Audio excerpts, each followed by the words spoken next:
नमस्कृत्य नरं चैव नरोत्तमं देवीं सरस्वतीं व्यासं ततो जयमुदीरये ततो जयमुदीरये ततो जयमुदीरये।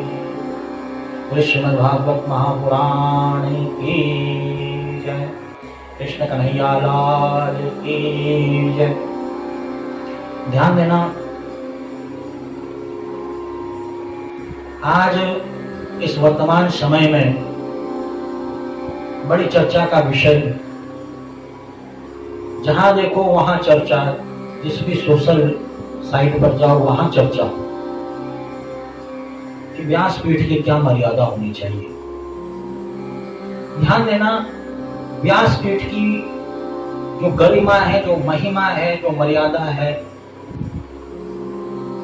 उसका पालन अवश्य करना चाहिए। और व्यासपीठ की मर्यादा, ध्यान देना, ये साक्षात भगवान विष्णु की पीठ है।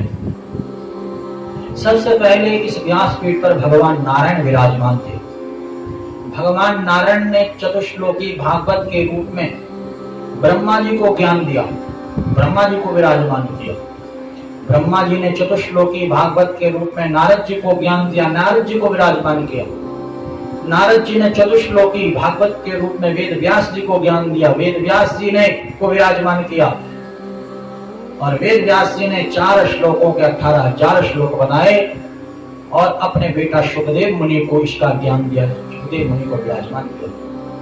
और सुखदेव मुनि ने राजा परीक्षित की सभा में इति लंघित मर्यादम तक्षक शब्द में हनि, राजा परीक्षित को जब श्राप लगा, अन्न जल का त्याग करके गंगा जी के तट पर राजा परीक्षित जब आए, तब सुखदेव मुनि ने राजा परीक्षित की सभा में जाकर के इस भागवत का ज्ञान जब राजा परीक्षित को दिया, तो अनेकों अनेकों संत ब्राह्मण वहां पे थे, तो उन्होंने इस ज्ञान को ग्रहण किया। ये जो व्यासपीठ है, ये जो व्यास गद्दी है, ये भगवान नारायण की गद्दी है, भगवान नारायण परंपरा से चली आ रही गद्दी है। यहां तक लिखा हुआ है कि साक्षात जगत गुरु जी भी अगर आते हैं, कथा चल रही हो, तो इस व्यासपीठ को प्रणाम करते हैं। और इस व्यासपीठ पर बैठा हुआ जो वक्ता है, अगर वो सोचे कि बड़ा भारी में, देखो शंकराचार्य जी मुझे प्रणाम करते हैं, इतने बड़े बड़े संत, इतने बड़े बड़े महंत, इतने बड़े बड़े ज्ञानी, इतने लंबी लंबी उम्र वाले प्रणाम कर रहे हैं, तो ध्यान देना, मस्कई करें विरंच प्रभु अजय मशक्ते ही। प्रभु एक मच्छर को इंद्र पद दे देते हैं तो प्रसन्न होते हैं, और प्रभु अगर क्रोधित होते हैं तो इंद्र को भी मच्छर बना देते हैं। और आज यही हो रहा है वर्तमान समय में। आज नए नए वक्ता बन रहे हैं, नए नए कथावाचक आ रहे हैं, व्यासपीठ पर बैठ रहे हैं, लोग उन्हें सम्मान दे रहे हैं, धन दे रहे हैं, दौलत दे रहे हैं, मान दे रहे हैं, सम्मान दे रहे हैं। उनके अंदर अभिमान आ जा रहा है और इस पीठ पर बैठ करके इसकी मर्यादा का उल्लंघन कर रहा है। जैसे कि देखने में आता है कि धन के लोभ में लोगों को लुभाने के लिए यहाँ पर बैठ करके जो है कथा कम व्यथा ज्यादा करते हैं। व्यासपीठ पर बैठ करके कथा कम व्यथा ज्यादा, और तो और कथाएं तो अब होती ही नहीं है, करते ही नहीं है, गाना बजाना ज्यादा होता है। ये भी बड़ा दुख का विषय है। झांकियां, मैं बहुत विरोध करता हूं चीजों का, मेरी तो भक्तों के साथ लड़ाई भी हो जाती है इस बात पर। झांकियां, गाना बजाना, इसमें दोषी वक्ता के साथ साथ जो आयोजन करता है, मैं स्पष्ट रूप से कह रहा हूं, इस वीडियो को ज्यादा से ज्यादा शेयर करना, ज्यादा से ज्यादा और तक पहुंचाना।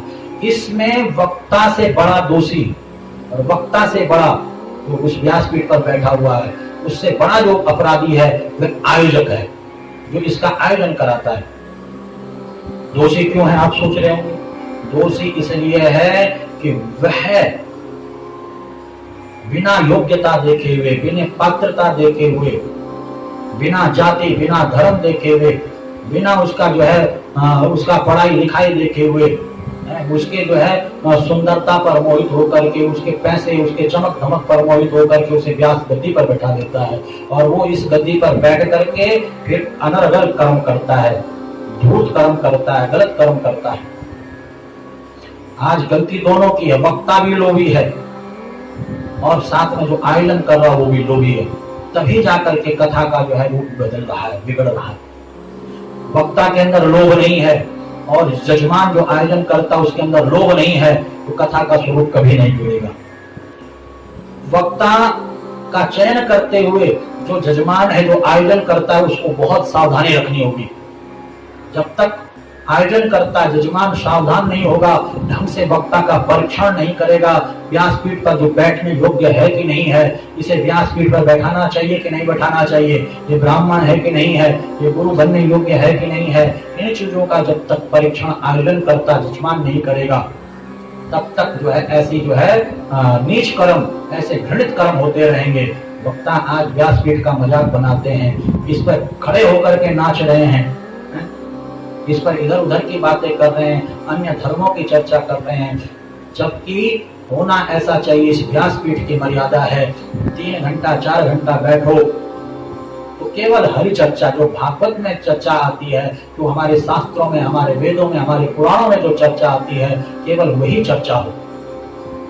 मैं घोर निंदा करता हूँ ऐसे वक्ताओं की, मैं नाम नहीं लूंगा, परंतु घोर निंदा करता हूँ, घोर विरोध करता हूँ कि जो व्यासपीठ पर धन के लोभ के कारण बैठते हैं और जो व्यासपीठ पर बैठ करके अपने धर्म को छोड़ करके अन्य धर्मों की प्रशंसा करते हैं, अन्य धर्मों का जो है मानवर्धन करते हैं, अपने धर्म को जो है नीचा दिखाते हैं, ऐसे घोर निंदा करता हूँ।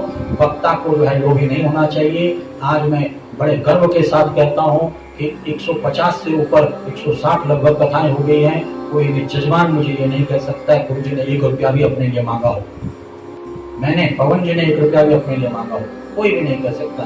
इसलिए आज मैं निर्भीक होकर के बात कह रहा हूँ कि वक्ता को लोभी नहीं होना चाहिए। भगवान अपने आप ही कृपा करते हैं, कहते हैं कि बिन मांगे मोती मिले और मांगे मिले ना भी। बिना मांगे ही ठाकुर जी अपने आप कृपा करते हैं और इसका उदाहरण मैं आपके सामने बैठा हूँ। किसी से 1 रुपया नहीं मांगा और ठाकुर जी ने कभी कोई कमी नहीं छोड़ी। तो वक्ता को कभी भी किसी के आगे हाथ नहीं फैलाना। जो दूसरे के आगे हाथ फैला रहा है वह वक्ता है नहीं। और आज कथाओं में आप देखते होंगे कथाएं तो कम होती हैं, एक ने 1 लाख दे दिया, दूसरे ने 50,000 दे दिया, तीसरे ने जो है 1 करोड़ दे दिया, केवल यही पैसों की चर्चा चलती है। ये वक्ता नहीं है मेरी दृष्टि में, ये सब के सब व्यापारी हैं और इन व्यापारियों का विरोध मैं भी करता हूं और आपको और सबको करना चाहिए। परंतु जिस प्रकार से एक मछली सारे तालाब को गंदा कर देती है, इसी प्रकार से 1-2 धूर्त, 1-2 मूर्ख, 1-2 लोभी, ये जो लोभी लालची, ये सभी वक्ताओं को बदनाम कर रहे हैं और साथ ही साथ ये जो आयोजन करता है ये भी उतने ही बड़े दोषी हैं जितने बड़े दोषी ये वक्ता है। मैं इन सब का विरोध करता हूँ और मैं ध्यान देना, अच्छे लोग भी हैं तो बुरे लोग भी हैं, बुरे लोग भी हैं तो अच्छे लोग भी हैं। इन बुरों के चक्करों में अच्छे लोगों का कभी अपमान मत करना। आज इन अच्छों के चक्करों में, इन बुरे लोगों के चक्करों में अच्छे लोगों का बड़ा अपमान हो रहा है। इस बात का हमें बहुत ध्यान रखना है। मैं आप सबको यही कहता हूँ कि हमें भी सुधरना है। जो कथा के आयोजन करता है, जो यज्ञ के आयोजन करता है, जो जजमान है, उनका बहुत बड़ा दायित्व है कि जो वक्ता है, जो ब्राह्मण है, जो गुरु है, उसका चयन सावधानी से करें ताकि जो है ऐसी बातें जो है समाज में न हो और हमारा जो व्यासपीठ है, जो नारायण की जो पीठ है, ये कलंकित न हो। मैं विरोध करता हूँ ऐसे लोगों का और ऐसे आयोजकों का और ऐसे वक्ताओं का जो कि केवल लोभ के कारण, केवल लालच के कारण इस पीठ पर बैठते हैं और इस पीठ का जो है इस्तेमाल करते हैं।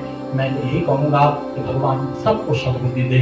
सर्वे भवन्तु सुखिनः, सर्वे सन्तु निरामयाः, सर्वे भद्राणि पश्यन्तु मा कश्चित् दुःखम्।